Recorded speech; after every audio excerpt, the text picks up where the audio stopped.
Siyempre, malaki kamay mo. Ako maliit eh.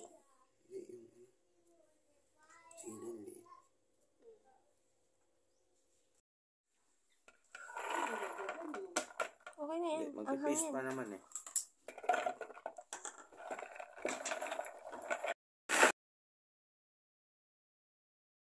Doon, yung nagpupunta sa bahay, di ba, Poy? Tapos, pupunta lang siya, maglalaba lang siya.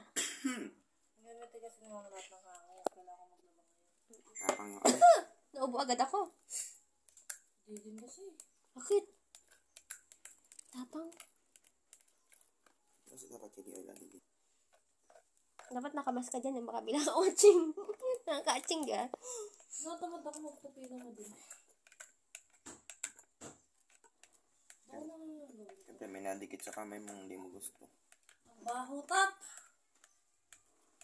Nakasabid agad, nasabid nga ako Tap, eh. pinapapunta tayo ng nanay mo sa SM. Kasi papapabili siya ng regalo ka kay Ethel.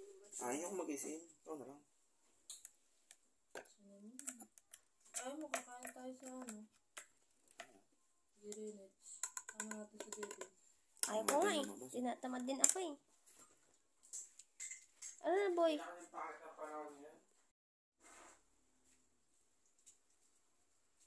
Oh, yan. Ano ko muna ito yung parang gagawin kong paste. Tama na muna ah.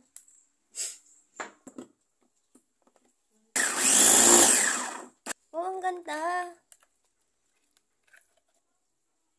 Pag magpas na ng 300 lang pa talaga. Doon ko na eh. Ano eh. Tanong mo na magkano. Nais mo na? Tatanong mo pa? Nais mo na. Huwag ka maghawak sa mata mo niyan. Mamaya na.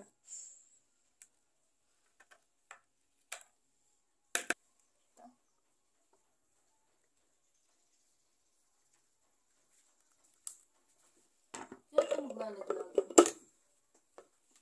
Itali mo. Itali mo. Ha? Pwede mo na i-post. May day? Hindi, i-post na ano. I-post. Sadya talaga. Ganun pala talaga yun. May flakes tapos may ano. Ay, ganyan yung ano. Dun sa may San Mateo sa baba. Ang sarap ng, di ba sa school ko, yung McDo.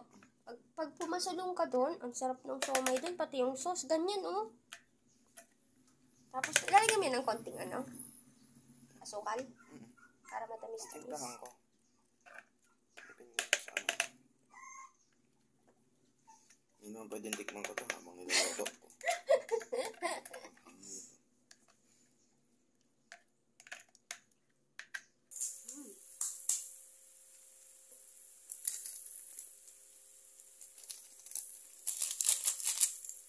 Tanggalin mo din yun. Then,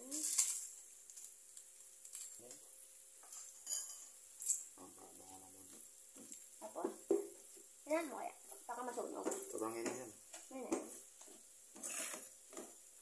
Tapos, maganda pala yung mixture ng flakes tapos yung paste. Ano? Hindi naman talaga dapat.